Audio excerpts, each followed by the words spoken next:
Hello everyone and welcome back to Programming with Irene. Last time we went over the sound section. Let's go over the event section today. Ready? Let's dive in. I have opened up a new project in the Scratch editor. The first one is, of course, when the green flag is clicked event block. If you have been using Scratch for a while, or if you have been watching my videos on this channel, you may already know what this block is. If you don't know, it is okay. We use this event block to trigger the start of our game. If this block is not added or connected, our game will not work when we press the green flag button here at the top section. By the way, go check out my other videos to learn how to make cool things using all these blocks combined. Let me show you how this works. For that, let us grab a Move 10 Steps block from the Motion section. Now, if we click the green flag button, nothing really happens. Now, let us try adding the When Green Flag Clicked block from the Event section, connected to the Motion block we already added. And now, when we click the green flag, the cat is moving.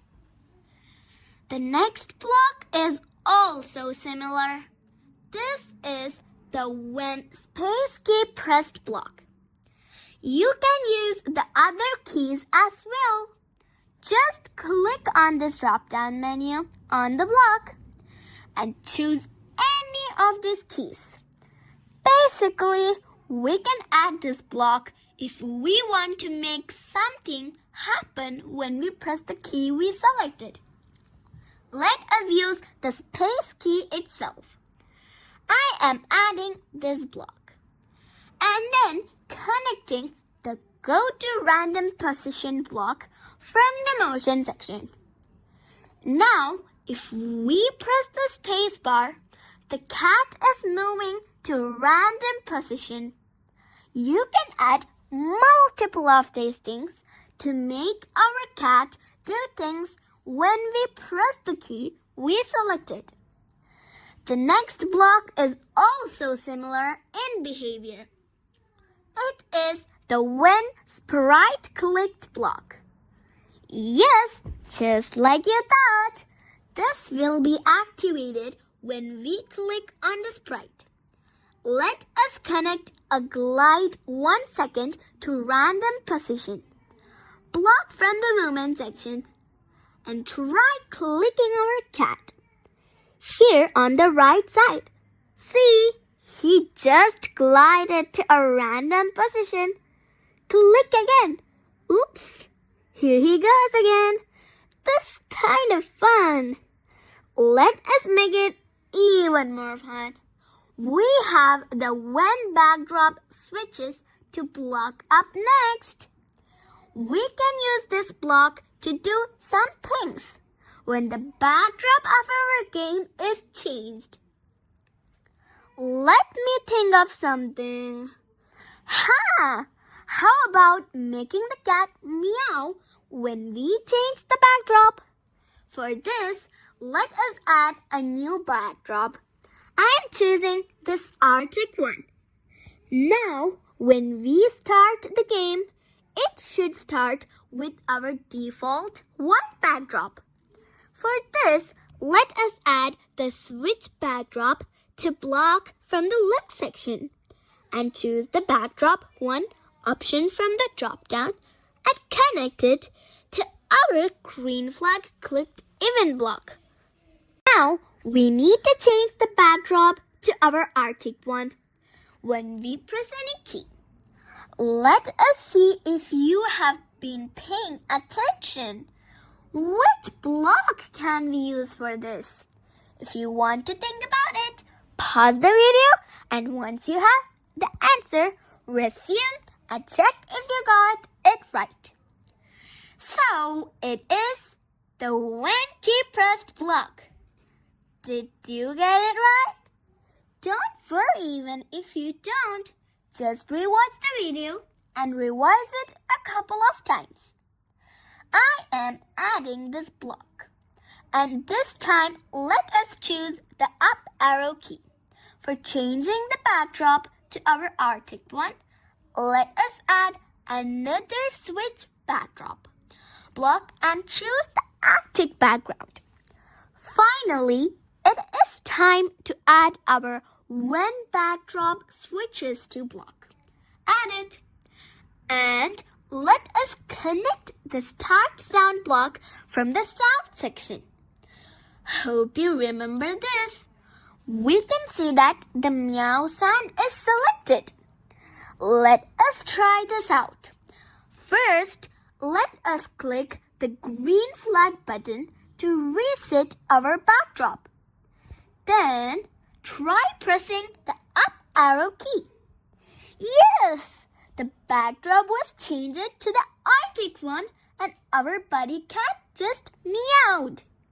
He must be feeling cold at the North Pole. The next block, let us detect if our player is speaking through the connected microphone. This block becomes active the moment we start speaking or make some noise. Let us try to move our cat every time we speak something. We can add the when loudness greater than block and connect the glide to random position block with it. Now, if we speak something, see, the cat keeps gliding around. The poor guy must be feeling dizzy floating around in the Arctic. The last 3 blocks in the event section are related to each other. Imagine this scenario. If you have multiple sprites and multiple things going on, and if you want to pass a message from one sprite to another, we can make use of the broadcast message block. This can be used with the when message received block to do something else when we receive the broadcasted message.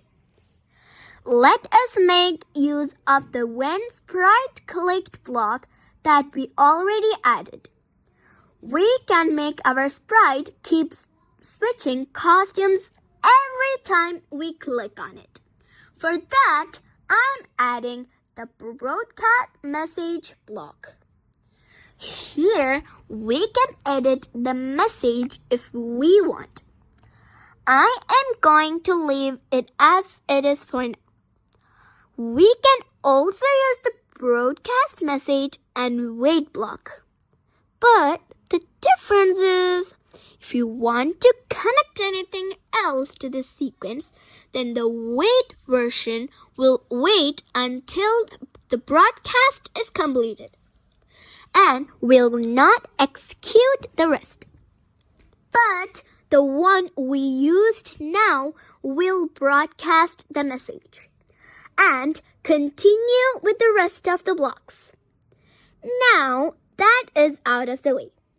Let us add the when message received block and connect a next costume block from the look section. Let us try clicking the cat. And every time we click, the costume keeps changing.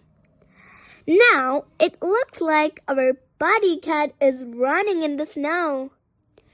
That's all of the blocks from the event section. I hope you liked it. Please leave a like if you did. I certainly enjoyed going over all of this. Make sure to share the cool things you build in the comment section. See you all next time. Until then, bye-bye and take care.